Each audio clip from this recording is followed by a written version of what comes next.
The Korean War.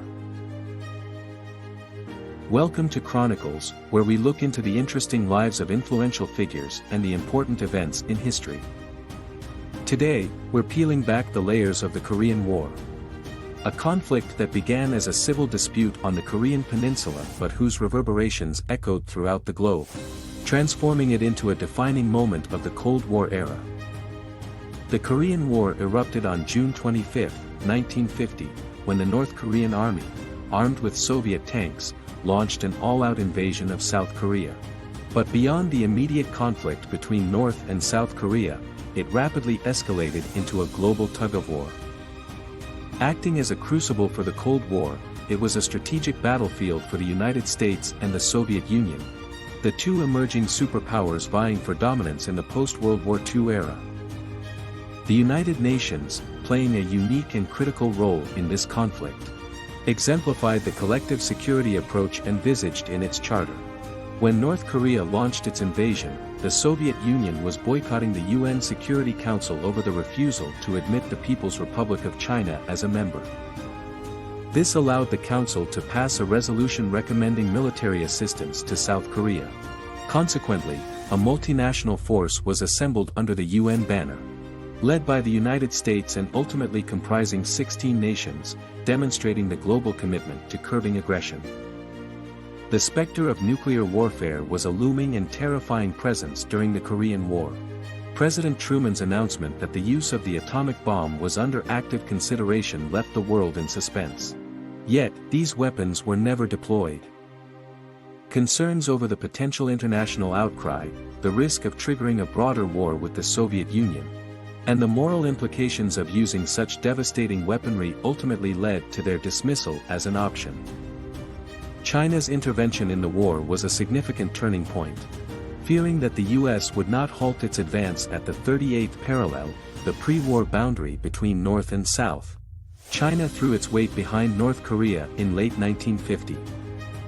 The Chinese Volunteer Army played a crucial role in the Battle of the Chosin Reservoir, where they executed a tactical encirclement of the UN forces, causing significant casualties and forcing a retreat, turning the tide of the war. The Korean War marked a significant milestone in the narrative of the Cold War.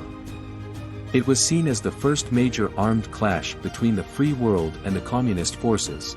In the eyes of the majority, it was fought by the military of the USSR and China against a coalition led by the United States under UN command.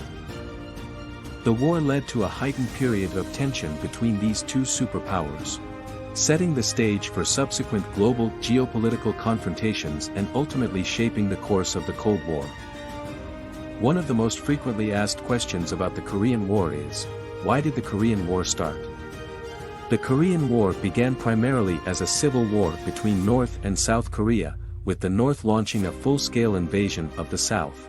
However, it quickly escalated into a global conflict due to the geopolitical context of the Cold War, with the USSR supporting North Korea and the US supporting South Korea.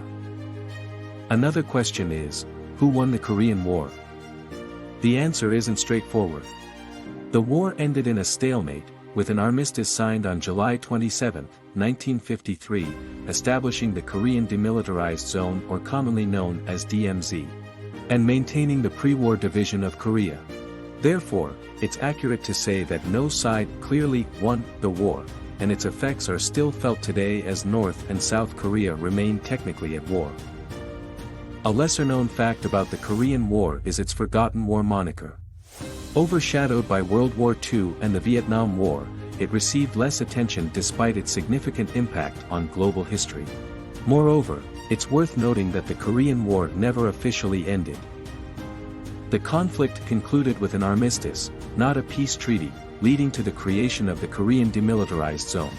Technically, this means both Koreas are still at war, a fascinating and often overlooked aspect of this conflict. We've journeyed through the tumultuous years of the Korean War, shedding light on its intricacies and global implications. From the roles of the United Nations, the United States, Soviet Union, and China, to the looming threat of nuclear weapons, we've unveiled the dynamics that shaped this forgotten war and left an indelible mark on our world. Thank you for joining us on Chronicles. Make sure to tune in for our next episode where we continue our exploration of remarkable events and individuals that have shaped our history. Before we sign off, don't forget to like, share, and subscribe for more compelling content from Chronicles. Remember, history isn't just about understanding our past. It helps us make sense of our present and influences the path we take into the future.